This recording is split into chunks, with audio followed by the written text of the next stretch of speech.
మాతృదేవోభవ. తెలుపు చూచినంత తెల్లమొగము వేయు బుద్ధి ఏమి యోగ సిద్ధి ఏమి. తల్లి సరస్వతీమాత, తెలుపు చూచినంత తెల్లమొగము వేయు బుద్ధి ఏమి యోగ సిద్ధి ఏమి.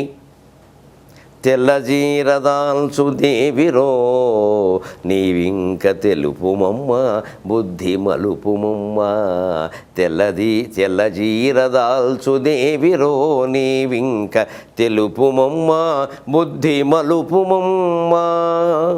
తెలుగు వన్ టీవీ ప్రేక్షక మహాశయులందరికీ సాహిత్యంలో హాస్యం అనే కార్యక్రమంలో స్వాగతం పలుకుతున్నాం. సంస్కృతంలో చమత్కారమైన శ్లోకాలు చాలా ప్రసిద్ధమైన ఉన్నాయి.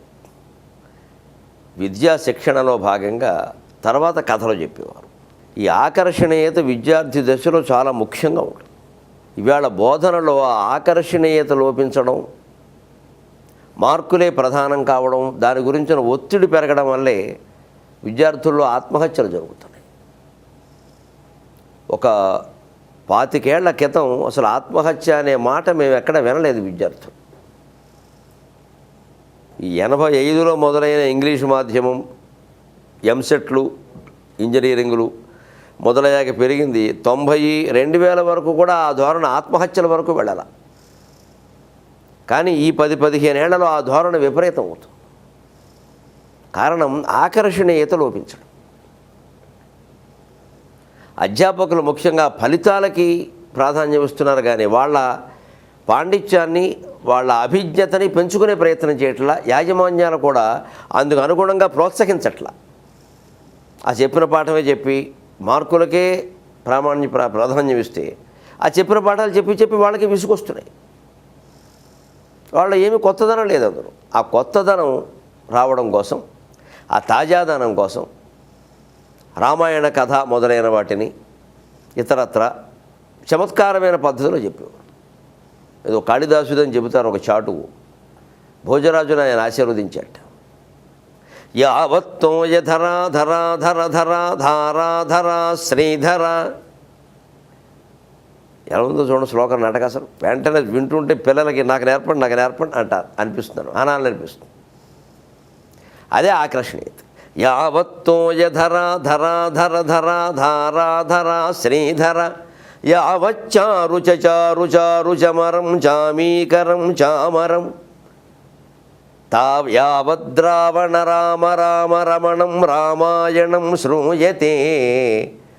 తావద్భో భువి భోగ భోగ భువనం భోగాయ భూయాద్విభో. తావద్భో భువి భోగ భోగ భువనం భూయాద్ భూయాద్ భోగాయ భూయాద్విభో. తావద్భో భువి భోగ భోగ భువనం భోగాయ భూయాద్విభో. ధార ధార ధార ధార అని ఒకటి, రామ రామ రామ రామ అని ఒకటి, చారు చారు చారు చారు అని ఒకటి, భోగ భోగ భోగ భోగ అని ఒకటి. ఇదే ఆకర్షణీయత. పోనీ ఎక్కడైనా అర్థానికి లోటుందా అంటే కొంత గిట్టుబాటుతనం ఉంటే ఉండొచ్చు. ప్రతి అర్థము సహజమైన కవిత్వం కుదిరినంత బాగా కుదరాలంటే కష్టం, కానీ ఉంటుంది. కొంత గిట్టుబాటు కోసం కొన్ని చేస్తారు, కానీ అందులో కూడా ప్రతిభ వికసించే అవకాశం ఉంటుంది. యావత్తోయ ధరా ధరా ధర ధరా ధారాధరా శ్రీధర. శ్రీధరా. యావత్తోయధరా నీటిని ధరించినవి. మేఘాలైతే గాలికి కొట్టుకుపోతాయి. ఇవి సముద్రాలు ఎంతవరకు ఉంటాయో. ధరాధర ధరా ధరాధర భూమిని ధరించినవి. పర్వతాలు ఎంతవరకు ఉంటాయో. ధరా భూదేవి ఎంతవరకు ఉంటుందో. ధారాధర జలధారలను ధరించినటువంటి మేఘాలు మబ్బులు కమ్ముకోవడం, వర్షాలు కురవడం ఎంతవరకు ఉంటుందో. శ్రీధర లక్ష్మీదేవిని విష్ణుమూర్తిని ధరించినటువంటి భూమిని ధరించిన ఆదిశేషుడు ఎంతవరకు ఉంటాడు. అంతవరకు నువ్వు భూమి మీద భోగాలు అనుభవిస్తూ ఉండవయ్యా అని కాళిదాసు భోజుని ఆశీర్వదించాడు. యావత్ యావత్ యావత్ అని 3 పాదాల్లో చెప్పి 4వ పాదంలో తావత్. తావద్భో భువి భోగ భోగ భువనం భూయా భోగాయ భూయాద్విభో. భో విభో, ఓ మహారాజా, ఓ భోజ మహారాజా. తావత్ అంతవరకు. భువి భోగ భోగ భువనం, భోగ భోగ భువనం, భోగ అనే శబ్దం పునరావృతమైన, దానికి అశేషమైన అని అర్థం. పైగా భోగములకు తావలమైనది అని అర్థం.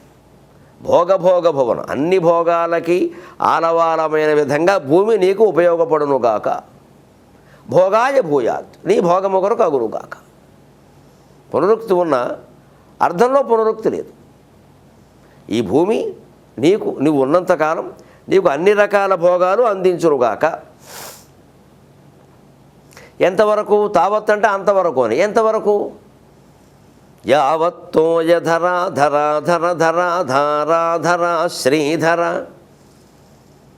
తోయధరములైన సముద్రములు, ధరాధరములైన పర్వతములు, ఆపైన ధరా భూమండలం, ఆపైన ధారాధర మేఘములు, అంటే ఈ ప్రకృతిలో సహజంగా ఉండేవన్నీ ఆపైన భూమిని ధరించే ఆదిశేషుడు. ధరాశ్రీధర, భూమి అనేటువంటి ఐశ్వర్యాన్ని ధరించే పర్వతాలు, ఆదిశేషుడు వగేరా.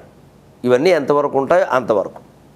అలాగే రెండో మాట, యావచ్చారు చచారు చారు చమరం చామీకరం చామరం, ఏదో చారు చారు చామరం అన్నట్టుగా ఉంది.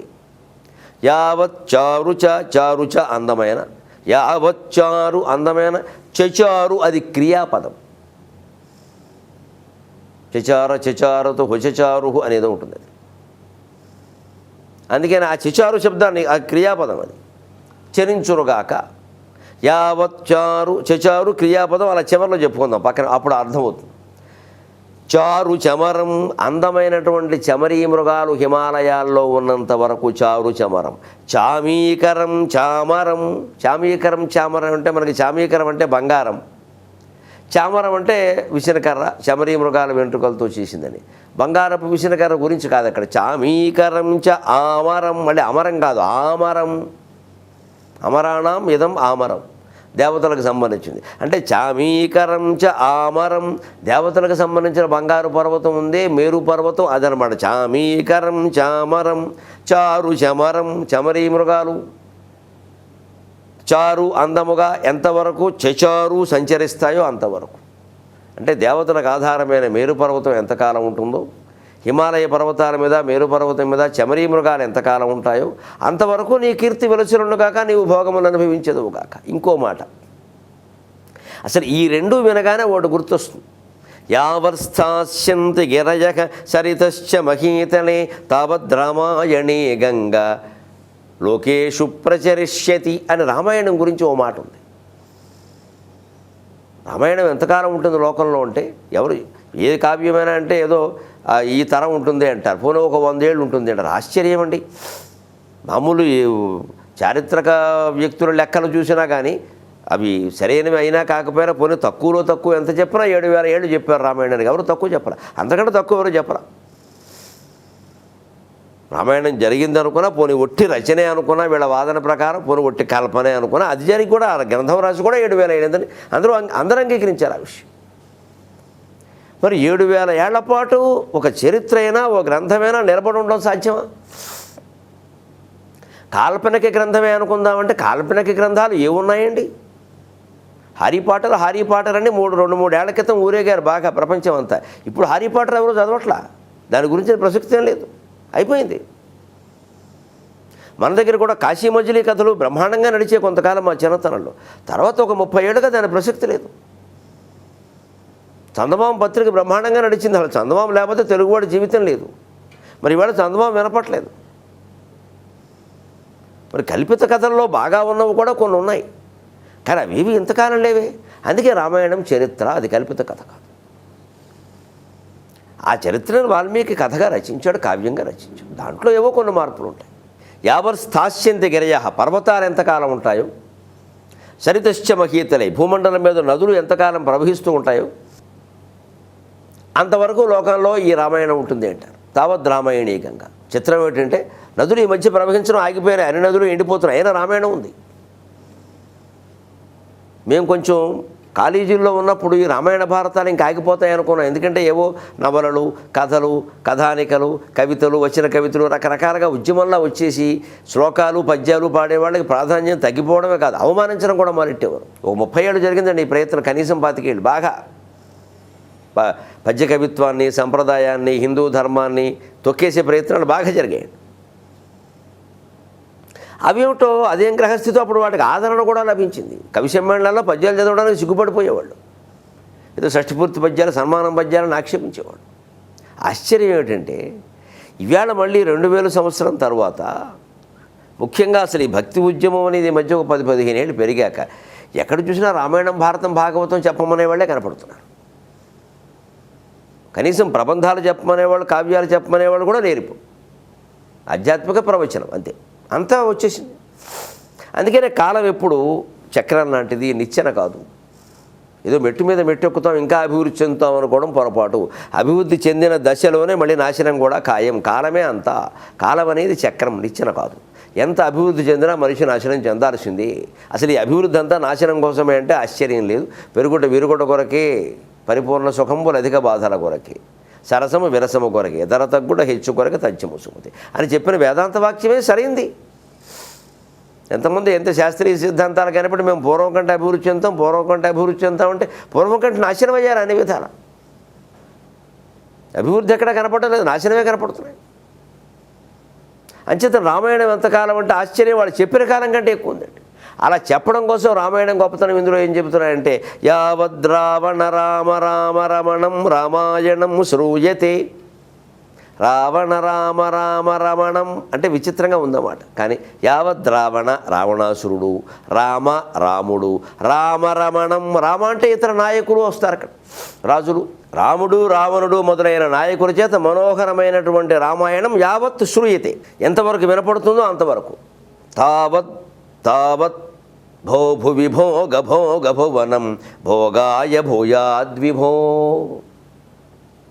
కాళిదాసు భోజుణ్ణి ఆశీర్వదించడమో అభినందించడమో రూపంలో చెబుతున్నటువంటి శ్లోకంలో ఎన్ని శబ్దాలంకారాలు, ఎంత భావుకత, పాండిత్య ప్రకర్ష, చమత్కారం. ఇది పూర్వం విద్య నేర్పే విధానం.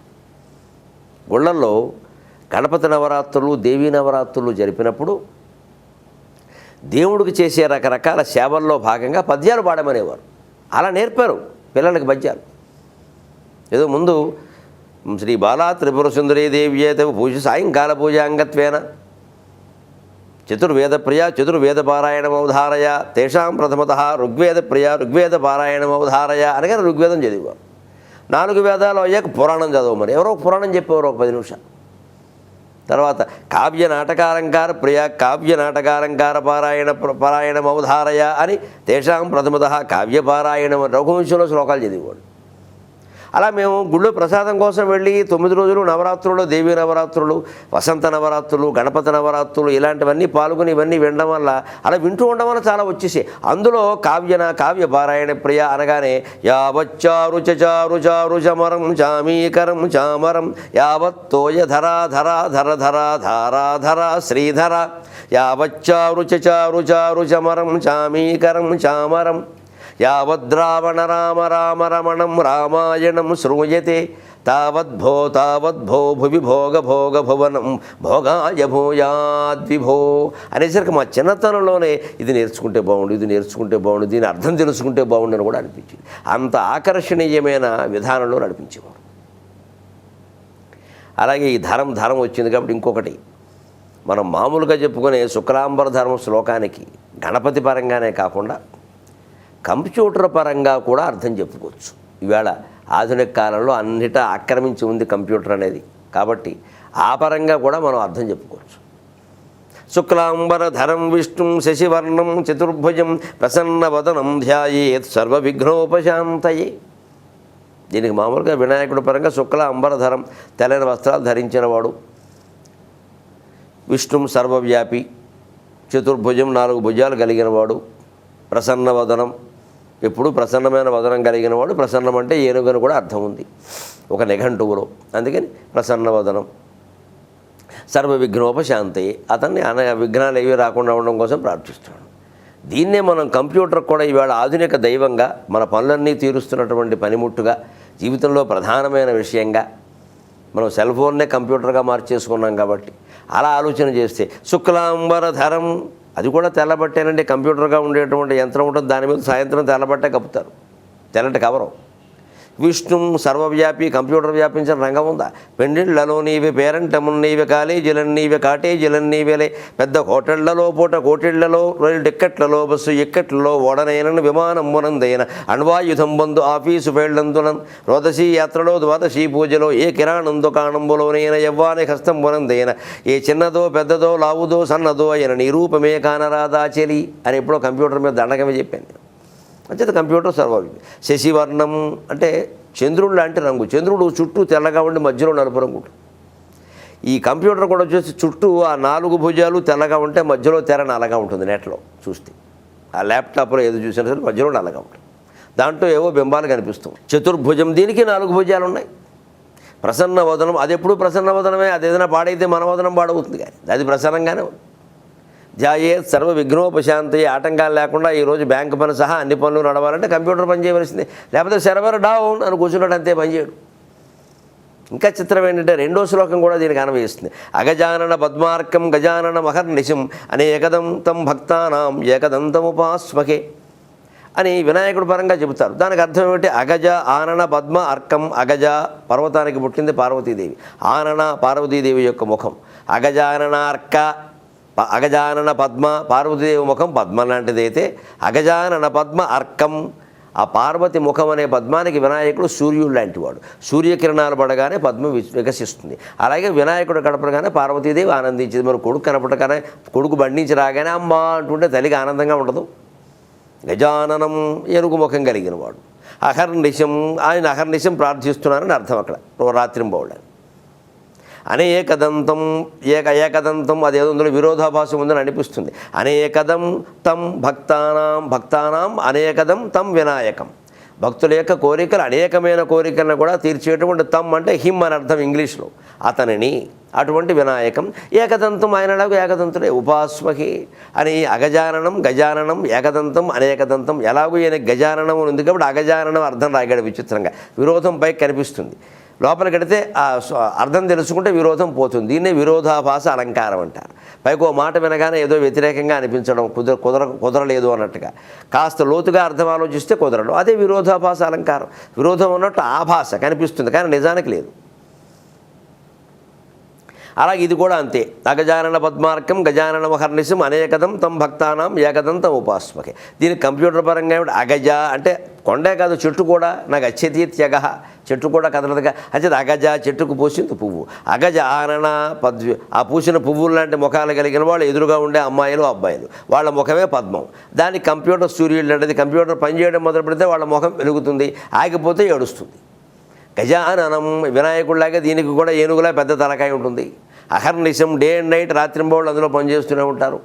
అనేకదం తం భక్తానాం, సేవించేటువంటి భక్తులకి, ముందు కూర్చున్న కుర్రాళ్ళకి అమ్మాయిలకి అన్ని రకాల కోరికలు తీరుస్తోంది, అన్ని రకాల సమాచారం ఇస్తుంది.